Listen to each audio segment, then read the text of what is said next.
Peuple de Dieu, nous sommes heureux de nous retrouver ce soir pour prier, car c'est pour cela que nous venons à ces lieux. Nous savons que notre Dieu écoute chaque fois que nous prions. Il n'est pas sourd, il n'est pas aveugle. Il voit ce que tu fais et il entend tes prières. Chaque fois que tu fais monter une prière, il agit, il réagit aussi. Bien-aimés, ce soir, nous continuons toujours dans notre lancée des prières tous les mercredis. Et le thème que notre Seigneur a voulu que nous partageons, toi et moi, ce soir, s'intitule tout simplement « La patience divine ». La patience divine. Ou autrement, si tu veux, l'importance de la patience. Parce que la véritable question qui se pose, c'est pas celle de savoir si la patience divine existe, elle existe. On n'a pas à se poser cette question-là. Mais est-ce que toi et moi, sommes-nous aussi patients que Dieu? La patience divine. Quelque chose qui est très important parce que nous allons voir à travers quelques textes, nous n'allons pas beaucoup pour prendre le temps dans les textes, parce qu'il faut que nous gardions le temps de prier, que la patience est quelque chose que toi et moi avons l'habitude de mettre de côté. Alors que dans les textes et ce que Dieu est, tu comprendras que la patience est quelque chose de vraiment indispensable. Voire même que dans le livre d'Ésaïe, le prophète est en train de demander aux gens, n'avez-vous pas assez, n'avez-vous pas suffisamment fatigué les hommes pour que vous puissiez aussi fatiguer la patience de Dieu? C'est Ésaïe qui pose cette question-là.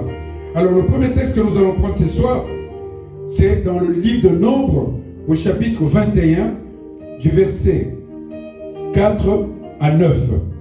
Alors, pour honorer notre Dieu que nous sommes venus voir en cellule de prière, je te demande, mon frère, ma soeur, de te tenir debout le temps de la lecture de ce texte qui va nous permettre de rentrer dans notre message de ce soir.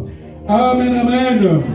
Toi qui es en train de nous suivre à travers les réseaux sociaux, nous te disons aussi de prendre ta Bible si tu le peux et de lire dans le livre de Nombres au chapitre 21 à partir du verset 4. Et ainsi tu pourras être connecté à nous parce que la parole n'a pas de frontières.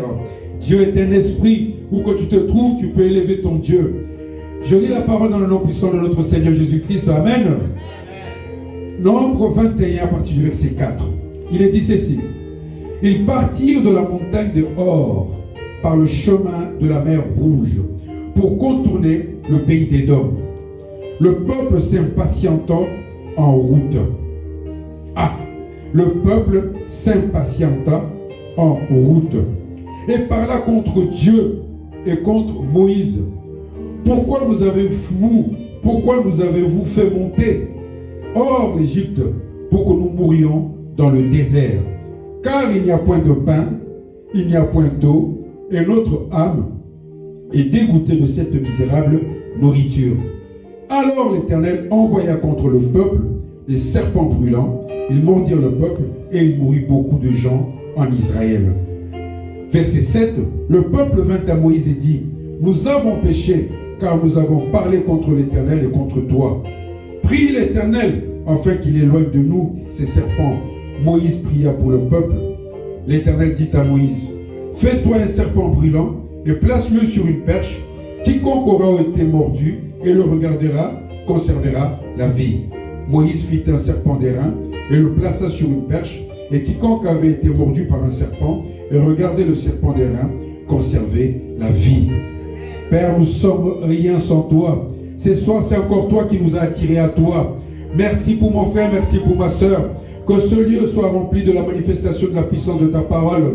Nous ne sommes pas venus voir un homme, nous ne sommes pas venus voir tout simplement ou écouter de la musique, mais nous nous sommes approchés de ton trône de grâce. Père, remplis-nous d'une onction spéciale ce soir. Donne à chacun de nous ici présents la part qu'il est venu chercher auprès de toi. Que la puissance de ta parole se manifeste, que nos vies soient modifiées ce soir, que nous puissions désormais nous attacher à toi. Dans le nom puissant de Jésus-Christ, nous avons ainsi prié. Amen. On peut s'asseoir, mes frères et sœurs. Lorsque nous lisons ce texte, à partir du verset 4, je préfère à partir du verset 4, mais je vais quand même expliquer ce qui se passe entre le verset 1 au verset 4. Au verset 1, qu'est-ce qu'il nous dit? Il y a le roi d'Arabe.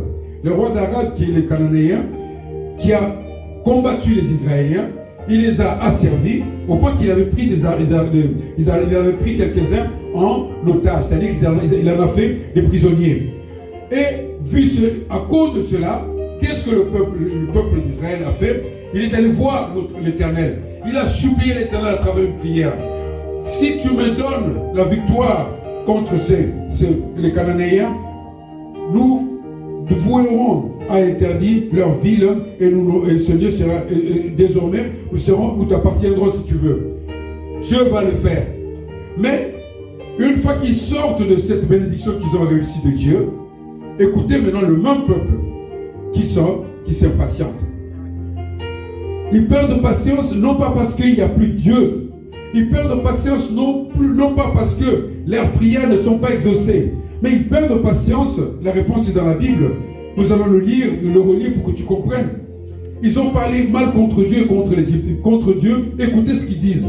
Car il n'y a point de pain, il n'y a point d'eau, et notre âme est dégoûtée de cette misérable nourriture. Bien-aimés, tous les êtres humains fonctionnent comme ça. Nous nous impatientons non pas parce que Dieu est parti en vacances, non pas parce que Dieu ne répond pas à nos prières, mais nous perdons patience 98% parce qu'il nous manque à manger, il nous manque à boire, il nous manque de chemises, il nous manque de maisons, il nous manque de voitures. Voilà ce qui nous fait perdre la patience. Et nous nous mettons systématiquement, comme ce peuple, à dire du mal de notre Dieu, de notre assemblée, de notre pasteur, de nos frères, de nos sœurs. Alors que si tu me disais, voilà, si toi et moi, on était en train de se dire, Dieu n'est pas avec nous, on a beau prier, on vient à l'église, on fait ceci, on fait cela, on ne le voit jamais agir dans nos vies. Là, on comprendrait. Mais la patience, l'impatience, si tu veux, la patience, c'est ce qu'on va voir, mais l'impatience dans laquelle l'homme, toi et moi, fait de chair et d'os tombe, c'est toujours parce qu'il lui manque les choses du monde. La vie spirituelle ne l'inquiète pas. Or, nous devons travailler avec tremblement pour notre vie spirituelle. Nous devons être capables de dire, voilà, ma bouche va proclamer des choses et que ces choses-là vont se réaliser. Or, si nous n'avons pas ces soucis-là, si nous ne nous soucions plus de qu'est-ce que je vais manger, qu'est-ce que je veux, comment je vais m'habiller, où je vais habiter, toutes ces choses-là, c'est des choses qui, bien sûr, on en a besoin. Mais Dieu dit que nous puissions d'abord investir dans le royaume des cieux. Voilà pourquoi ils ont perdu patience. Et dans leur perte de patience, ils ont dit beaucoup de choses contre l'Éternel et contre Moïse. À cause de ces choses, Dieu va les punir, il va envoyer des serpents. Dans la Bible, le serpent, c'est aussi le serpent qui avait permis à ce que la chute se fasse dans le livre des Genèse chapitre 3. C'est encore le serpent donc il y a plusieurs choses. Il y a deux fois le serpent, c'est l'animal qui va faire des choses qui ne confessent pas la Seigneur de notre Dieu. Mais là, Dieu va se servir du serpent. Pourquoi? Pour punir le peuple qui a perdu patience. Alors bien aimé, est-ce que toi et moi sommes patients comme Dieu? C'est une bonne question que tu dois te poser. Suis-je aussi patient que Dieu? Pour savoir si tu es patient comme Dieu, il y a un texte, ce que moi j'ai pu comprendre en méditant sur ce texte, c'est, tu prends le livre de Corinthiens, 1 Corinthiens chapitre 13, on va faire le verset 4 à 7. 1 Corinthiens chapitre 13, et on reste assis. 1 Corinthiens chapitre 13, verset 4 à 7. Pourquoi avons-nous pris ce texte-là? Pourquoi nous sommes pour répondre à la question de savoir si toi et moi sommes patients comme Dieu. Parce que la différence entre ma patience, ta patience et celle de Dieu, c'est que la nôtre, elle est limitée dans le temps et dans un lieu donné, et puis dans un domaine bien précis. Tu ne pourras pas voir un homme dont la patience n'a pas de limite. Tu ne pourras pas voir un homme dont la patience ne connaît jamais de baisse. Jamais. Il y a toujours un moment où il perd patience. Alors que Dieu, la sienne ne bouge pas. Alors pourquoi la patience de Dieu ne bouge pas? Nous savons tous que l'une des définitions qu'on donne de notre Dieu, c'est qu'on dit Dieu est amour. Est-ce que tu es d'accord avec moi, mon frère, ma soeur? Nous disons Dieu est amour. C'est 1 Corinthiens 13, versets 4 à 7 pour ceux qui n'ont pas pris. Dieu est amour. Alors voyons maintenant, lorsqu'on nous dit que Dieu est amour, voyons qu'est-ce que c'est dans le livre de Corinthiens où on parle vraiment de l'amour. Et tu vas essayer de comprendre pourquoi je dis que la patience de Dieu est illimitée dans le temps et dans l'espace et ne connaît aucune exception. Verset 4, là, dans ma Bible, moi, dans la Bible, dans la mienne, il est marqué la charité est patiente. Or, tu peux mettre l'amour est patient. Quand on dit l'amour est patient, c'est-à-dire on dit que Dieu est patient. Tu es d'accord avec moi? C'est-à-dire que là, on dit l'amour est patient. On enlève l'amour parce que Dieu est amour. Donc, Dieu est patient. Deuxièmement, on dit l'amour, toujours dans le livre, dans ce verset-là, est plein de bonté. Dieu, la bonté de Dieu ne connaît aucune limite. Donc, même ceux qui lui ont fait du mal, quand tu lis le texte que nous venons de lire là, qu'est-ce qui se passe? Ils ont dit du mal contre l'Éternel, contre Moïse, mais pourtant, dès qu'ils ont prié, dès que Moïse a prié Dieu a arrêté, il leur a redonné encore une deuxième chance. C'est-à-dire que la patience de Dieu, c'est comme sa bonté. L'amour, Dieu qui est amour, il est plein de bonté. Donc c'est tout à fait normal qu'il ne puisse pas avoir une patience qui est limitée. On continue. L'amour n'est point envieuse. La patience de Dieu n'est point envieuse. L'amour, Dieu qui est amour, n'est pas envieux. Quelqu'un qui perd patience, 90% des cas, mon frère, ma soeur, c'est quelqu'un qui est envieux.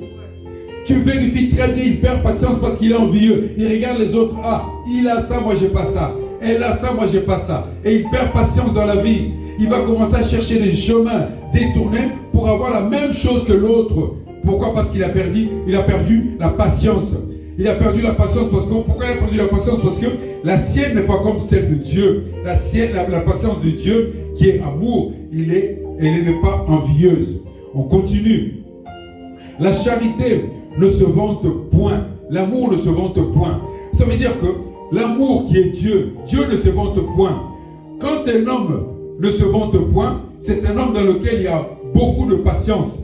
Même quand il fait des très très grandes choses, cet homme-là n'ose même pas élever la voix. Il garde toujours sa stature d'humilité, la patience. Elle ne s'enfle point d'orgueil. Elle ne s'enfle point d'orgueil. L'amour ne s'enfle jamais d'orgueil. Donc notre Dieu n'est jamais orgueilleux. Alors la patience, la tienne et la mienne, pourquoi elle a du mal? C'est parce que par moments l'orgueil nous empêche de demeurer dans la patience. Tu es patient, quelqu'un t'embête, quelqu'un te dit quelque chose de mal. Si tu n'es pas orgueilleux, tu laisseras passer, ma soeur. Tu laisseras passer cette situation, mon frère, ma soeur. Mais puisque l'orgueil est en chacun de nous, tu vas dire, mais jusqu'où il va aller celui-là? Jusqu'où elle va aller celle-là? Elle va voir. Tu perds patience. Tu deviens impatient. La patience, on continue au verset 6. Elle ne fait rien de malhonnête. Tous les hommes qui ont un jour été volés, tous les hommes qui ont un jour fait de l'escroquerie, tous ces hommes-là, ou ces femmes-là d'ailleurs, parce qu'il y en a aussi, qui ont organisé des situations dans lesquelles ils vont arnaquer les gens, c'est parce qu'ils n'ont pas suivi la voie droite. Parce que la voie droite pour réussir dans la vie demande une seule qualité, la patience. Et parce que toi tu n'arrives pas, tu dis moi je ne peux pas attendre, qu'est-ce que tu fais? Tu t'organises avec des amis, tu vas voler dans les magasins, dans les métros, parce que tu as en toi l'amour, Dieu, c'est-à-dire ta patience, tu manques de patience parce que l'amour n'est pas en toi. Et rien de malhonnête, rien d'honnête ne peut sortir de toi. Deuxièmement, nous continuons. Elle ne cherche point son intérêt. L'amour ne cherche point son intérêt. Donc, Dieu qui est amour ne cherche pas son intérêt. Si, face à quelqu'un, vous devez réaliser, par exemple, une entreprise. Tu dis, ce mois-ci, c'est toi qui vas prendre les bénéfices. Le mois d'après, c'est moi qui vais prendre les bénéfices. Pourquoi? Parce que tu dis, l'intérêt de l'autre prime sur le mien. Tu es patient. Tu attends ton tour. Tu dis, ça viendra mon tour, ou moi aussi, je prendrai cet intérêt-là. Mais si tu ne fais pas ça, si tu regardes seulement à tes intérêts, tu perds patience. Tu perds la patience, la plus grande chose que nous avons. Elle ne s'irrite point. L'amour ne s'énerve pas. C'est quelqu'un qui est patient, ne s'énerve pas beaucoup. Elle ne soupçonne point. Quelqu'un qui est patient ne soupçonne pas. Ah oui, il est en train de me mentir. Ah oui, une femme qui voit son mari rentrer avec un peu de retard, ou un mari qui voit sa femme rentrer avec un peu de retard. Si il est vraiment patient, s'il a l'amour tel que Dieu nous l'a défini ici, il ne sera pas impatient. il ne perdra pas la patience. Il ne va pas soupçonner. Et il ne perdra pas la patience. Il ne va pas soupçonner du tout. Après, ensuite, au verset 6, donc on peut continuer comme ça jusqu'au verset 7, où on voit que, on continue quand même, parce qu'on a quelques minutes encore, elle ne se réjouit point de l'injustice. Un homme patient ne peut pas se réjouir de voir une injustice. C'est à ce moment-là que sa patience peut bouger. Voilà quelqu'un qui sait très bien que lorsqu'on est patient, on finit toujours par avoir ce qu'on attendait. Et s'il attend et qu'au moment où il doit recevoir, on lui fait une injustice, cet homme-là ne va pas supporter cette injustice-là. Et elle ne se réjouira pas de l'injustice de l'autre qui subit aussi cette injustice-là. C'est là qu'il est dit dans la Bible, ne te réjouis pas des malheurs de tes ennemis, même de tes ennemis, ne te réjouis pas, parce que Dieu risque de te demander les comptes. On continue, on dit, elle excuse tout. La patience excuse tout. Un homme patient, une femme patiente, elle excuse tout. Elle croit tout. Il croit tout. Celui qui est patient. Et il espère tout. Il supporte tout. C'est ça la patience. La patience et l'amour, c'est presque la même chose, mon frère, ma soeur. La patience et l'amour, c'est la même démarche qu'il y a là dans l'amour. C'est la même démarche que tu as aussi pour la patience. Alors, maintenant que tu as vu ça, pourquoi est-ce que la patience de Dieu, l'Éternel notre Dieu, est totalement illimitée? Alors vraiment, totalement. Non, je vais te dire pourquoi elle n'est pas illimitée totalement. Tu prends le livre d'Hébreux au chapitre 10. Au chapitre 10, Hébreux 10. Hébreux 10, chapitre 10, Hébreux chapitre 10, le verset 26. Il est dit dans ce texte quelque chose de très important et qui fait que dans la vie de tous les jours, toi et moi pouvons aussi perdre notre patience. Je lis la parole dans le nom puissant de notre Seigneur Jésus-Christ. Il est dit ceci, Hébreux 10, verset 26, car si nous péchons volontairement après avoir reçu la connaissance de la vérité, il ne reste plus de sacrifice pour les péchés, mais une attente terrible du jugement et l'ardeur d'un feu qui dévorera les rebelles. Bien-aimé, tu as dans la maison un enfant qui, tous les jours, quand il revient de l'école, il a un problème dans son sac. Il a perdu un cahier, il a oublié son blouson, la maîtresse a écrit des mots contre toi, contre lui plutôt, je vais dire, pardonnez-moi, ou alors il a été prendre des stylos qui ne lui appartiennent pas. S'il fait ça une fois par mois, ça va. Tu viens, tu lui achètes tout ce qu'il veut, tu lui expliques, tu l'éduques, tu lui dis non, ne prends pas, ne fais pas ça. Il va, tu lui rachètes ce qu'il voulait, il refait la même chose. Un matin, tu perdras patience. Parce que tu vas arriver à un moment, comme il est dit là, il pêche volontairement. Voilà un homme qui délibérément pêche, fait des choses qui sait très bien qu'elles sont mauvaises. Cet homme-là finira par user la patience de Dieu. Dans la patience de Dieu, une limite, c'est que tu pêches par ignorance, ok. Que tu pêches par faiblesse parce que tu avais faim, tu avais soif, tu avais besoin de t'habiller et que tu ne pouvais pas faire autrement. Tu as pris chez les voisins, tu as pris chez quelqu'un d'autre une chemise, un pantalon ou un repas. On te le pardonnera. Dieu te pardonnera dans sa bonté. Mais que tu pêches volontairement, alors à plusieurs fois, tu es en train de t'éloigner de Dieu. Car il dit, tu as reçu la connaissance de la vérité. Ceux qui ont reçu la connaissance de la vérité, c'est toi et moi. Nous qui venons chaque fois, ici en salle de prière, nous prosterner devant notre Dieu. Si en plus de cela, nous retournons encore dans le péché, volontairement, je sais que ça c'est mauvais. Oui, je sais. Courir après les femmes des autres, c'est pas bien, je le sais. Et on m'a enseigné ça plusieurs fois. Mais je le fais une fois, deux fois. La patience de Dieu me lâchera.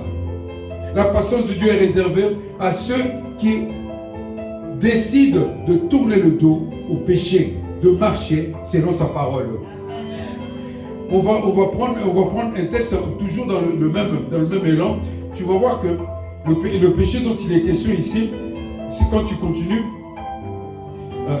parce qu'on nous dit il y a une attente terrible du jugement. Le jugement, tu peux le voir dans le livre d'Apocalypse, c'est un autre enseignement. Nous serons tous jugés. Chacun de nous sera jugé selon ses œuvres. Maintenant, si toi, tes œuvres ne sont que péché, imagine un peu ce que Dieu va faire de ta vie. Bien-aimé, dans le livre de Romains, on va prendre encore un texte qui est encore mieux, 2 Pierre, chapitre 3, verset 9. 2 Pierre, chapitre 3, verset 9. C'est un texte qui est vraiment...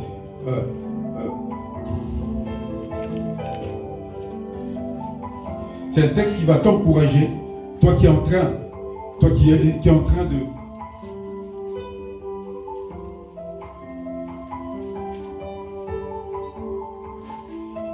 Toi qui peux perdre patience, on nous dit ceci. Parce qu'en général, qu'est-ce qui nous fait perdre patience? Entre autres raisons, c'est que nous ne voyons pas se réaliser selon nos principes à nous, selon nos chemins à nous, selon nos procédés à nous, les promesses que Dieu nous avait faites. Alors, dans le livre de 2 Pierre au chapitre 3, verset 9, on nous dit ceci. Le Seigneur ne tarde pas dans l'accomplissement de la promesse, comme quelques-uns les croient. Quelques-uns d'entre nous croient que les promesses tardent. Ça fait longtemps que j'attends du travail, une promotion. Ça fait longtemps que je voudrais me marier. Ça fait longtemps que je veux rentrer dans une grâce de notre Dieu. Ça fait longtemps que Alors, tu dis, mais quand est-ce que cela va se faire? On te dit non, il ne tarde pas pour réaliser sa promesse. Mais écoutez maintenant, qu'est-ce qui se passe? Mais il use de patience. Pourquoi? Envers vous, envers toi et moi, ne voulant pas qu'aucun périsse, mais voulant que tous, sans exception, arrivons à la repentance. La repentance, comme on l'a toujours enseigné ici, quand tu vis dans la sanctification, la repentance est la porte d'entrée dans une vie chrétienne, dans une vie d'élévation, dans une vie de réalisation, dans une vie où on est en train, jour après jour, de grandir. Et pour rentrer dans cette vie-là, c'est par la repentance, mon frère, ma soeur.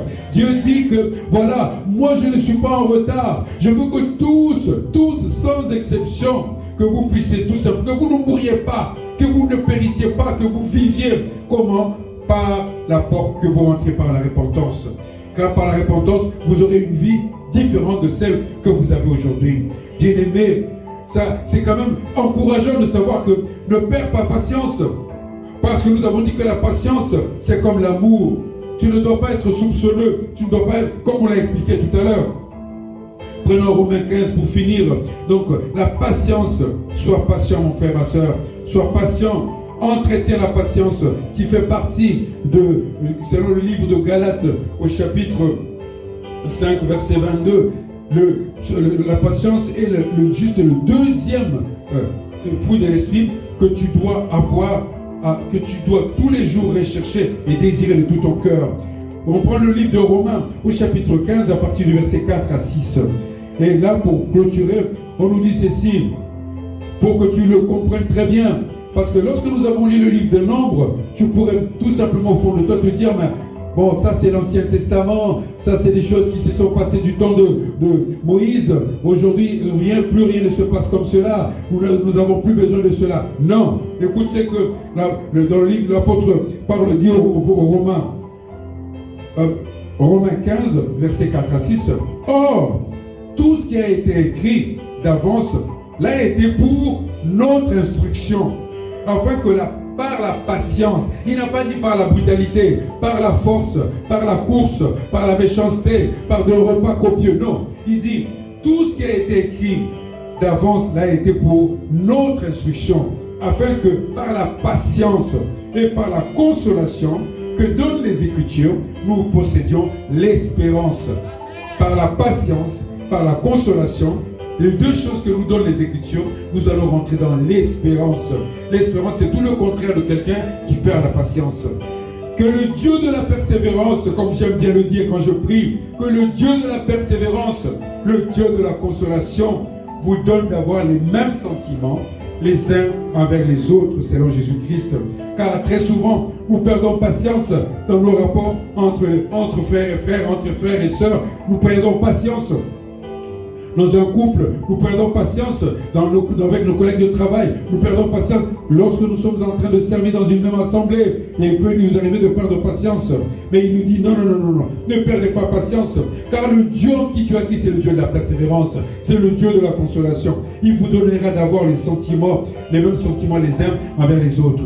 Enfin, verset 6, il dit, afin que tous ensemble, sans exception, comme on disait tout à l'heure, dans le livre de 2 Pierre, chapitre 3, verset 9, tous ensemble, d'une seule bouche, vous glorifiez le Dieu et Père de notre Seigneur Jésus-Christ.